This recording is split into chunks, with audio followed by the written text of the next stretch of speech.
ተመልካቾቻችን እንዴት አደራችሁ? በትላንትናው ዕለት ወንዶ ገነት መግባቴን ተናግሬ ነበር። ወንዶ ገነት ደግሞ የኢትዮጵያ የሕይወት ብርሃን ቤተክርስቲያን አመራሮች በዛ የነበራቸውን ስብሰባ እንደዚህም ደግሞ የችግኝ ተከላ በተመለከተ ኢቫንጀሊካል ሚዲያ ኔትወርክ ስፍራው ሆኖ ወደ እናንተ ሲያደርስ ቆይቷል። ዛሬ ደግሞ የምንገኘው በአዋሳ ከተማ ነው።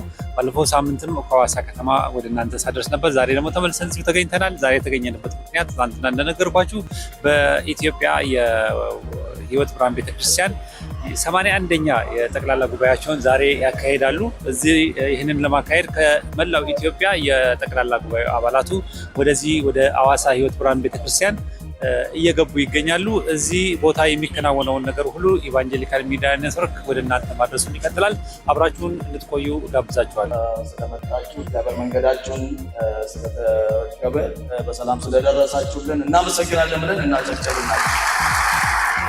ሐምሌ 24 2018 ዓ.ም የኢትዮጵያ ሕይወት ብርሃን ቤተክርስቲያን 81ኛውን ጠቅላላ ጉባኤዋን ማካሄድ ጀምራለች።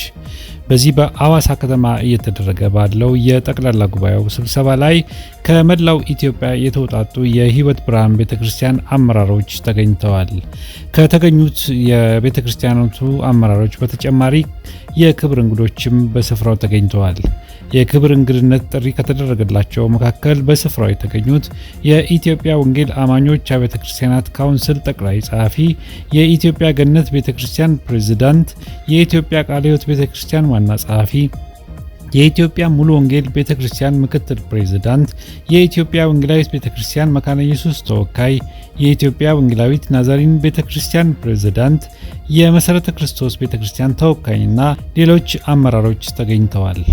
የቤተክርስቲያኒቷ ምክትል ፕሬዝዳንት ፓስተር ብርሃኑ ቦኖራ ጉባኤውን ቃል ያስጀመሩ ሲሆን የቀድሞው ቤተክርስቲያኒቷ ፕሬዝዳንት የነበሩት ዶክተር እንዳለ ገብረ መስቀል ደግሞ የእግዚአብሔርን ቃል አስተላልፈዋል። በተጨማሪ የሐዋሳ ሕይወት ብርሃን ቤተክርስቲያን መሪ ፓስተር ጌቱ አያሌው ለተሰበሰበው የጉባኤው እንግዶች እንኳን ደህና መጣችሁ ሰላምታ አቅርበዋል። በመቀጠልም የቤተ ክርስቲያኒቱ ፕሬዝዳንትና የካውንስሉ ምክትል ፕሬዝዳንት የሆኑት ፓስተር ታሪኩ ብርሃኑ ጉባኤውን ሰላም ብለዋል። ፓስተር ታሪኩ በንግግራቸው ሐዋርያት ሥራ 1:8 የጉባኤው መሪ ጥቅስ መሆኑን ተናግረው በእግዚአብሔር መንፈስ እየተመራን እንቀጥላለን ብለዋል።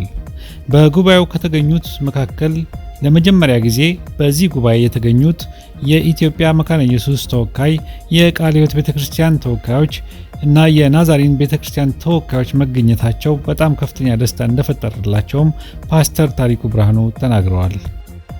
በስፍራው ከተገኙት የክብር እንግዶች መካከል ፓስተር ጌትነት ነማ ንግግር ያደረጉ ሲሆን በንግግራቸውም ቤተክርስቲያኒቷ እያደረገች ባለችው ትላልቅ የወንጌል ስራዎች ምስጋናቸውን አቅርበው በተለይ አብያተ ክርስቲያናት ሁላችንም አንድ በመሆን ለወንጌል መቆም ይገባናል በማለት ተናግረዋል።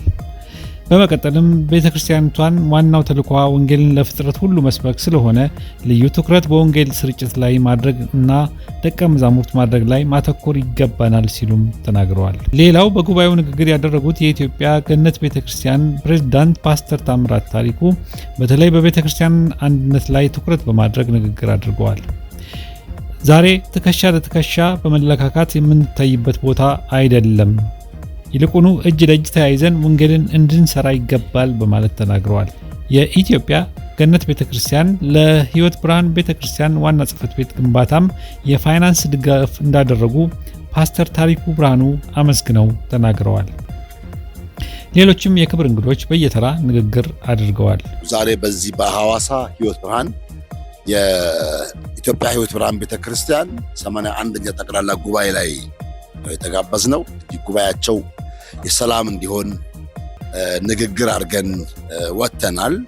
ጉባኤው በሰላም እንዲጠናቀቅ አንድ ነገር እንዲሁ ለሌሎችም አብያተ ክርስቲያናት ቤተ እምነቶችም ህብረቶችም እንዲሆን ከዚህ ጉባኤም ከሚጠበቁ ታላላቅ ውሳኔዎች የትኩረት መስኮች መካከል በዋናው መልእክታችንም አድሬስ አድርገናል። እንደዚሁ ግን አሁንም ብንጨምረው መልካም ይሆን ቤተክርስቲያን በዚህ ምድር ያለችበትን ዋና ዓላማዋን ሳትዘነጋ አጀንዳ 1 የወንጌል ስርጭትና ቤተክርስቲያን ተከላ ሚሽን ብላ መጀመር አለባት። ሌሎች ነገሮችን ወደ መጨረሻ ነው መውሰድ ያለባት። የውስጥ ግጭት፣ የውስጥ ንግግር፣ የውስጥ ክፍፍል ሁል ጊዜ በየቤተ ክርስቲያኑ የውስጥ ነገሮች አጀንዳ እንዲሆኑና ዋናው ነገር መጨረሻ አጀንዳ ይሆናል። ዋናውን ነገር አጀንዳ አንድ ላይ ስንነጋገር ሌሎች አውቶማቲካሊ ይፈታል። ስለዚህ በዚህ ዓመት ምን ያህል ቤተ ክርስቲያን ተክለናል? በዚህ ዓመት ምን ያህል ሰዎች ወደ እግዚአብሔር መንግሥት ጨምረዋል? በሚቀጥለው ዓመት ምን ያህል ሰዎችን ሚሽነሪ አድርገን ልካለን? ከዚህ ቀደም የላክናቸው ሚስዮናውያን ምን ደረጃ ላይ ነው ያሉት?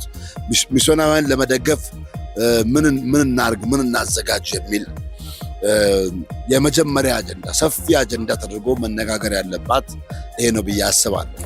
ያው የሕይወት ብርሃን ቤተክርስቲያን እና የኢትዮጵያ ገነት ቤተክርስቲያን እህትማማች ቤተክርስቲያኖች ናቸው።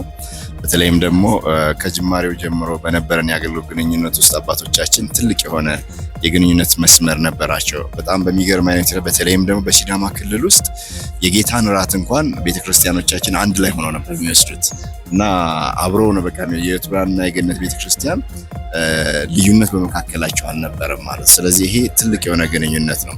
እንግዲህ አንዱ ቤተክርስቲያን ከሌላው ቤተክርስቲያን ጋር አብረው ከመስራት አንጻር ሁሉ ጊዜ በራችን ክፍት ነው። ከዚህ የተነሳ ኢትዮጵያ ሕይወት ብርሃን ቤተክርስቲያን ለምታቀርብልን ጥያቄ ሁሉ ቤተ እምነታችን ፖዚቲቭ ምላሽ አላት። ያንን ምላሽ ነው ያደረግነው ማለት ነው። ተመልካቾቻችን የሕይወት ብርሃን ቤተክርስቲያን ማለት የኢትዮጵያ የሕይወት ብርሃን ቤተክርስቲያን 81ኛ የጠቅላላ ጉባኤ ሂደት በተመለከታችሁት መልኩ ወደ እናንተ ስናደርስ ቆይተናል። በአሁኑ ሰዓት ደግሞ የምሳ እረፍት አድርገዋል። ከጉባኤው ገና ከሰዓት በኋላም ነገም ይቀጥላል። እንግዲህ በማለዳው ጊዜ በነበረው ቆይታ የተለያዩ ክንውኖች ነበሩ። ከነዚህ ውስጥም እናቶችን ምስጋና መስጠት አንዱ ነው። እንደዚሁም ደግሞ በቤተ ክርስቲያን ውስጥ ብዙ ጊዜ በማገልገል እና ለቤተ ክርስቲያኒቱ ወይም ለወንጌል ስራ ትልቅ አስተዋጽኦ ያደረጉ ሰዎችን እውቅና በመስጠትም ተደርጓል። እንደገና ደግሞ እንደምትመለከቱት በጀርባ ያሉ እነዚህ መጽሐፍቶች ደግሞ በዛሬው ዕለት በጉባኤው ተመርቀዋል። ብዙዎቹ እንግዲህ የቤተ ክርስቲያኒቷን አቋምና መተዳደሪያ ደንብ የያዘ ነው። መሰረታዊ ክርስትና አስተምሮ ይላል። መሰረታዊ ክርስትና አስተምሮ በመጽሐፍ ቅዱስ እይታ የሚሉ የተለያዩ መጽሐፍቶች ተመርቀዋል። ይህንን በተመለከተ ጸሎትና ቡራኬ ተሰጥቷል። እንግዲህ የሚቀጥሉትን ቆይታዎች ደግሞ ከዚሁ ከሐዋሳ ወደ እናንተ ማድረስ እንቀጥላለሁ። ለኢቫንጀሊካል ሚዲያ ኔትወርክ ተስፋዬ ካሳሁን ነኝ ከሐዋሳ ኢትዮጵያ።